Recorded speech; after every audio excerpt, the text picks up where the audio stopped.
Hi there, it's Katie again. Thanks for checking back. Today's topic is something that, it's a question, I guess, is what I've gotten from you guys. And I want to say thank you to all my followers on Twitter, all the people who are asking questions and following me on Tumblr, and all of the people who subscribe to my YouTube channels. So keep giving me the feedback and keep bringing in the questions. And this particular question today comes from one of my followers on Twitter. And her question was, how do I get treatment when I don't have any money for treatment? That's a really good question. And it's truthfully something that as a clinician, I'm aware of it, but I hadn't thought that the information isn't really out there to you guys. So what my advice would be is if you're talking for outpatient therapy, if you're gonna see someone like me, you're gonna see a dietitian, when you give them a call to set up that first appointment, like I talked to you about, making that first appointment, I know we can be nervous, but truthfully, it's over the phone. They don't see you. They don't know who you are. You don't even have to leave your name yet. All you have to do is call in and say, I'm just curious, do you work on a sliding scale? Now, in the clinician's mind, in my mind, that means you're low on funds and you want to know if I'm willing to work with you. Truthfully, for me, 10 times out of 10, I'm going to say, yeah, I'll work with you. Because for me, I just want to help you. I want to be there to support you. I know I have to support myself, but we can always reach an agreement. Something you're comfortable with, something they're comfortable with. But that way you know that before you get in the office, before you're sitting there, and at the end of the hour, they're like, that's going to be $200. And you're thinking, my mother's going to kill me. How am I going to explain why I spent $200? Don't even make it to that point. Ask that question first. Do you work on a sliding scale? So that's my first tip, just for outpatient basis. And you can ask that for a dietitian as well. And they'll, do the same thing a therapist would do. The second thing is if we want to go to an outpatient facility. Now I know I called therapy outpatient, but this is when you actually go to a treatment center and have groups. We have the outpatient, like a PHP and an IOP program, for any of you who have those little acronyms you know of, and an inpatient program. And that's where you actually live at the facility. And I think the question was actually geared towards those particular types of treatment. And this is something that if any of my coworkers heard this, they'd be like, I can't believe you said that.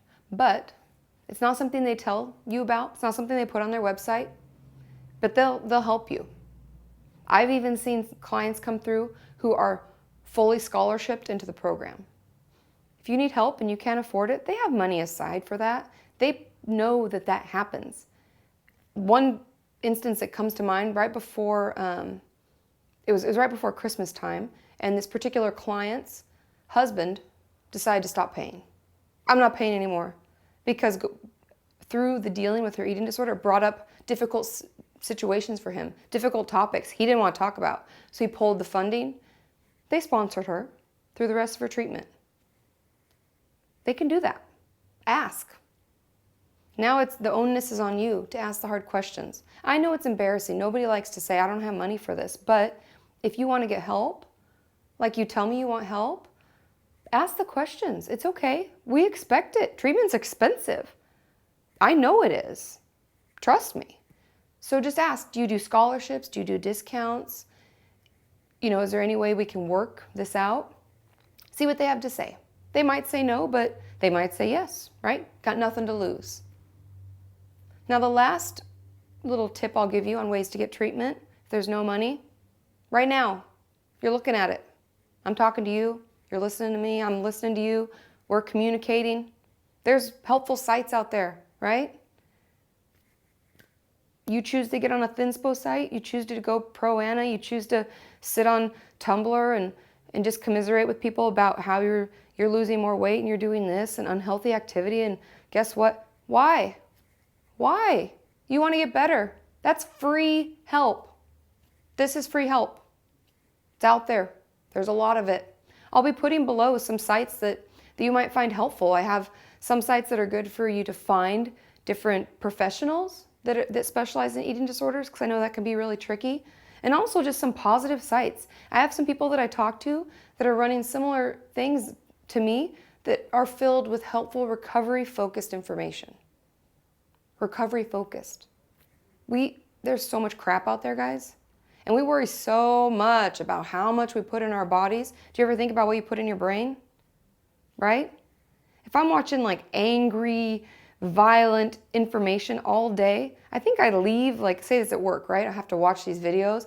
If I leave, I'll feel like full of rage. And why would I put that information in? Garbage in, garbage out. We've heard that forever, right? So let's put positive things in. Choose to go to the right sites. Remember my other video about taking responsibility? Take responsibility. You're making a choice. When you click, I know it takes like a split second, but you've made that choice. Give yourself a breath. Think for a second. Click something else, right? Maybe even call that friend you know is positive versus delving into the sickness again. So let me know how that goes. Let me know if that's helpful. So it kind of gives you a little bit of guidance along each step, but don't forget to utilize the internet. I'm here, I'm putting out videos every week. I respond to your questions and your comments. Hit me up on Twitter, follow me on Tumblr. Tumblr gives you a lot more space to write questions and stuff, so if you have something that's really long, use that space.